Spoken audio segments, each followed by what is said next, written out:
Lei 13.456 de 2017, ela acrescentou o parágrafo 11º e também alguns outros parágrafos posteriores ao artigo 216-A da Lei 6.015, dizendo que no caso do imóvel usucapião ser unidade autônoma de condomínio edilício, fica dispensado o consentimento de titulares de direitos reais ou de direitos registrados ou verbais de matrícula e bastará a notificação do síndico para se manifestar na forma do parágrafo 2º.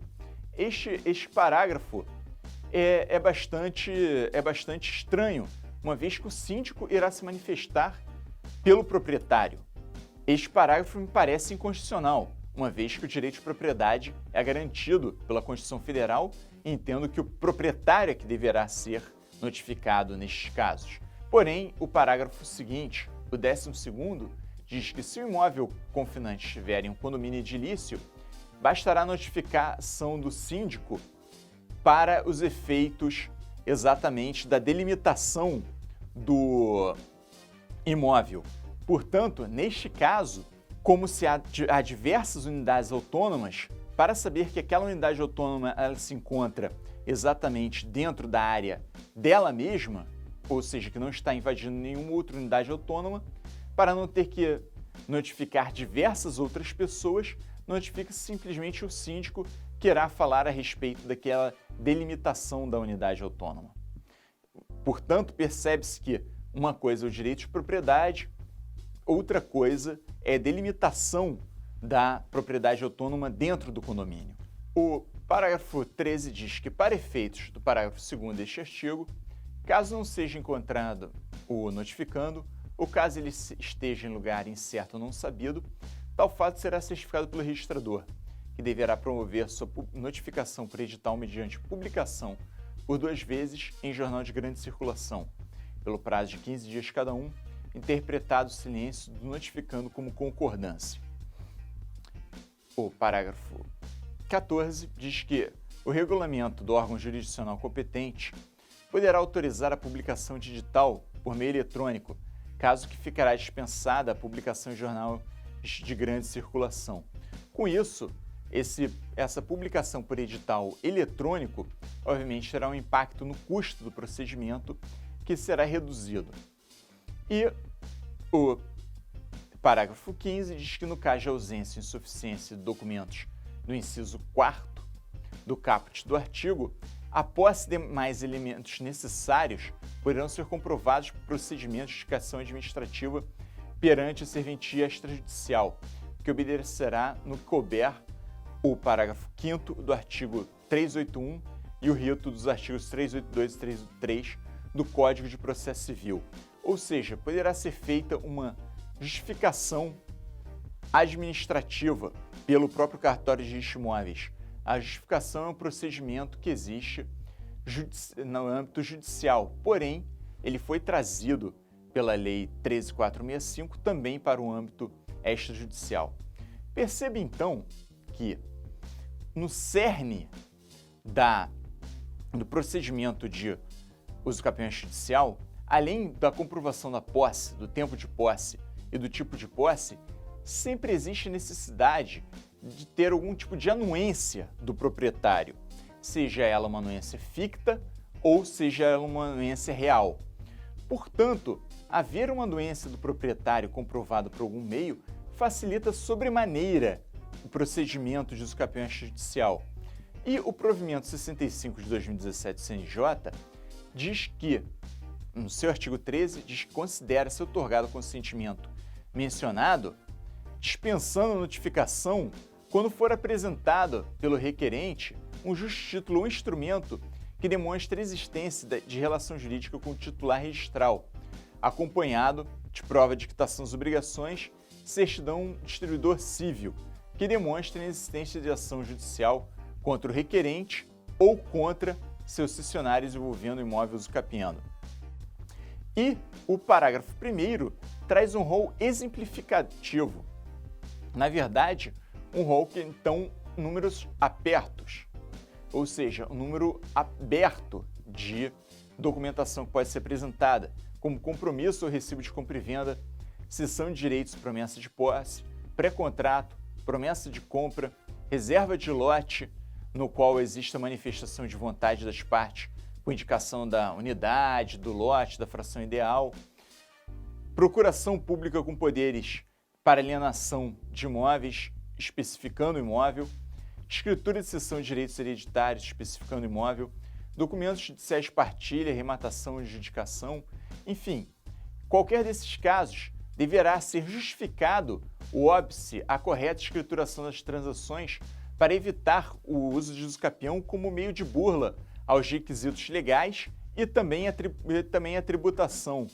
Ou seja, a justificação pode ser simplesmente pelo fato de que é um imóvel, imaginem-se, um imóvel com valor acima de 30 salários mínimos, no qual existe necessidade de escritura pública, porém as partes fizeram simplesmente um contrato particular e reconheceram as firmas. Ou seja, está justificado aí porque não pôde ser registrado e mostra-se que não houve uma burla, seja a parte tributária ou então, e também muito menos, não houve uma burla a parte, por exemplo, da segurança jurídica envolvendo as partes. Então, estando justificado que essa compra e venda não foi registrada anteriormente, porque tratava-se de mero contrato particular, poderá então ser usado o instrumento para instruir a usucapião extrajudicial. Outra previsão interessante é que, no caso de promessa, a quitação das parcelas, a demonstração de quitação das parcelas ou então o recibo da quitação de parcelas poderá ser utilizado como forma de se comprovar que existe uma anuência do proprietário. Então, simplesmente a parte ela não registrou aquele instrumento, a chamada escritura definitiva, porque simplesmente o proprietário ele pode ter sumido, por exemplo, um caso bastante comum. A pessoa paga as parcelas todas e acaba que não tem mais contato nenhum com o proprietário e o proprietário, portanto, não outorga a chamada escritura definitiva. Então, como ele poderia comprovar isso? Ele poderia comprovar simplesmente com a quitação das parcelas todas. De qualquer forma, é interessante sempre fazer uma busca ao proprietário do bem, caso não consiga se encontrar o proprietário, uma vez que esse proprietário de bens, ele deverá ser, de alguma forma, notificado via cartório de RTD, caso não exista documentos que comprovem anuência, na forma deste artigo citado do provimento CNJ. Portanto, podemos fazer sempre uma busca do proprietário para tentar saber onde deveremos notificar ele. Poderíamos procurar, por exemplo, num imóvel que seja de um loteamento clandestino, saber quem era o proprietário buscando a maior porção daquele loteamento clandestino, ou seja, a gleba originária. Essa busca se dará pelo endereço atual ou pelo número do projeto aprovado de loteamento na prefeitura e, então, caso seja um loteamento regular. Outra forma de se buscar o proprietário de um imóvel, já tendo o nome dele, saber o endereço atual para saber onde será feita a notificação, é pelo sistema do SPC Serasa, por exemplo, o Clube dos Diretores Lojistas, que tem um cadastro muito grande, uma base muito grande de CPF em endereços de parte. Pois bem, chegamos às questões polêmicas em torno da usucapião extrajudicial. Primeiramente, os imóveis que não possuam nenhum tipo de registro ou matrícula, ou seja, não tenham sido registrados. A posição da STJ é que os imóveis eles são presumidamente particulares. Deve ser lido isso em conjunto com o artigo 191 da Constituição Federal, que fala que os imóveis públicos não poderão ser adquiridos por usucapião. Desta maneira, se o imóvel ele for público, ele não poderá ser adquirido por usucapião. Porém, se não houver nenhum tipo de registro ou transcrição referente ao imóvel, ele é presumidamente um imóvel particular pela posição da STJ e dessa maneira poderá ser adquirido por usucapião. Outro ponto polêmico é a notificação do proprietário por edital e sendo que se ele não se manifestar, ser notificado por edital, ele irá ser entendido como se ele tivesse anuído com aquela usucapião. O problema disso é a constitucionalidade disso, ou não, do artigo. A Constituição Federal, seu artigo 5º, diz que, no seu artigo 5º, 54, diz que ninguém será privado da liberdade ou de seus bens sem o devido processo legal. E o artigo 72 do novo Código de Processo Civil fala que o juiz nomeará curador especial aquele que ser notificado e ficar revel. Ou seja, se a pessoa ela for revel em um processo, ela terá curador especial, ela terá um defensor que será nomeado pelo próprio juiz. E no caso da usucapião extrajudicial, simplesmente não existe essa previsão legal. Ou seja, o oficial de registro de imóveis teria o poder de transferir a propriedade maior do que o próprio juiz de direito, que o juiz de direito é investido em jurisdição, uma vez que o juiz de direito, para privar alguém de seus bens, que tenha sido citado simplesmente por edital, deverá nomear um advogado para aquela parte. E essa curatela, esse advogado, a parte será, na realidade, a própria Defensoria Pública, nos termos da lei que rege a Defensoria Pública.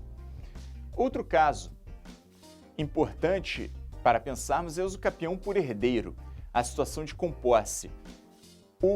Os herdeiros todos, a partir do momento da abertura da sucessão, passam a ter aquela posse daquela pessoa que era o proprietário. Desta maneira, apenas um herdeiro poderia usucapiar aquele imóvel?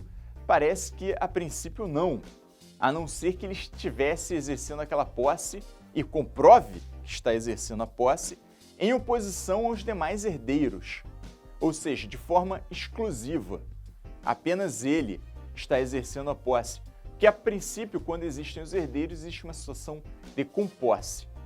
E, finalmente, a usucapião por lote inferior ao mínimo. A doutrina e a jurisprudência debatia muito a respeito se um imóvel que o lote dele seja inferior ao mínimo legal, se ele poderia ser usucapido ou não. A possibilidade foi reconhecida pelo STF, sendo reconhecida a repercussão geral no RE 422349, que falou a respeito da possibilidade de usucapião de lote nesses casos. Pois bem, chegamos ao fim, então, do nosso curso a respeito de usucapião extrajudicial. Percebemos que a chamada usucapião extrajudicial não é nova modalidade de usucapião, porém, novo procedimento para reconhecimento de usucapião.